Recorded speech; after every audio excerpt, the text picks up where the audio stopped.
The Crow, grafik roman sanatçısı James O'Barr'ın gerçek hayatta başına gelen bir trajik olaydan yola çıkarak acısıyla baş edebilmek amacıyla ortaya çıkardığı bir gotik korku süper kahraman çizgi romanı. Gerçek yaşamda yazarın nişanlısı bir sarhoş sürücü tarafından hayattan koparılmış.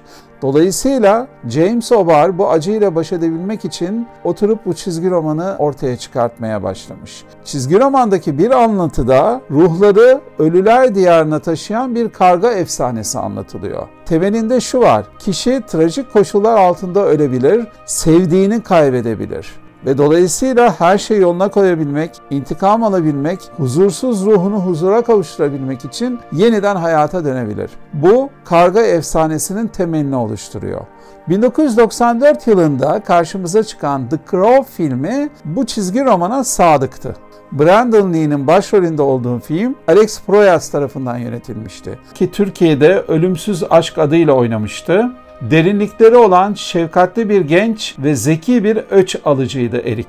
Karakter The Cure grubunun solisti Robert Smith'ten esinlenerek çizildiği için filmin bütününe de bakıldığında kesin bir protest yaklaşım mevcuttu.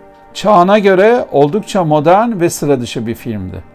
Ama o filmde çok trajik bir olay meydana geldi. Kazara silahla yaralanan Brandon Lee 28 yaşında hayata veda etti. Ki onun babası Uzak Doğu dövüş sporları sanatının gelmiş geçmiş en büyüğü kabul edilen Bruce Lee 1973 yılında bir beyin ödemiyle hayata veda etmişti. Brandon Lee de babasından tam 20 yıl sonra bu kazayla öldü.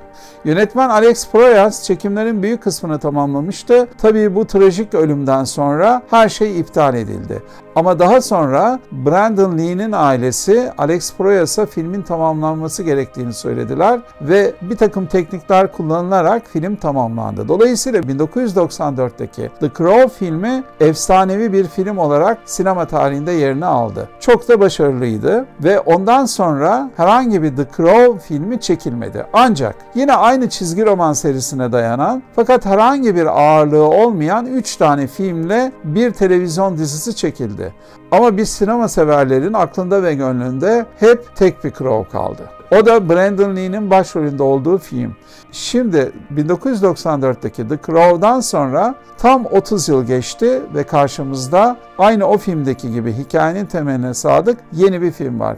Kabuktaki Hayalet adlı filmiyle anımsayabileceğiniz Rupert Sanders'ın yönettiği bu film oldukça iddialı.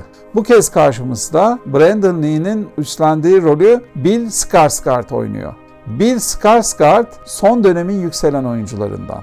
Onun sevgilisi Sherry rolünde ise genç bir besteci olan F.K. Twigs oynuyor.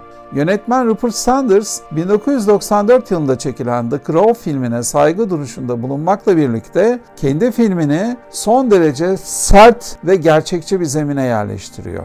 Evet, Araf'la ve cehennemle ilişkisi olan son derece karanlık bir film. Bir bağımlılık merkezinde tanışan iki genç insan birbirine aşık olur ve buradan kaçarlar. Ama kızın telefonunda çok korkunç bir olayın videosu vardır. Ve bu videodaki korkunç olayın müsebbibi olan adam da dünyanın belki de en kötülerinden biridir. Adı Vincent Roek olan bu dünyanın en kötü adamı Eric'le sevgilisinin peşine adamlarını takar ve onları öldürtür. Şunu belirteyim ki bu zaten Crow hikayesinin temelinde var ve bir sürpriz bozan değil. Esas ondan sonrası önemli. Eric Araf'a düştüğünde tekrar dünyaya gelip intikam alabilmesi için ona biri yardım eder. Tüm bu anlattıklarıma bakıldığında The Crow'la ilgili hiçbir bilgisi olmayan bir seyirci ne kadar uçuk kaçık olduğunu düşünebilir. Ama inanın perdede öyle durmuyor. Yani yönetmen anlatılanlar neredeyse olağanmış gibi bir film çekmiş. Bu konuda oldukça başarılı olduğunu söyleyebilirim. Özellikle finale doğru çok büyük bir sahne hazırlamış. Bu sahne olduğu mekanla da ilgili olarak çok görkemli ve çok sert. Sadece bu sahne için bile The Crow seyredilebilir.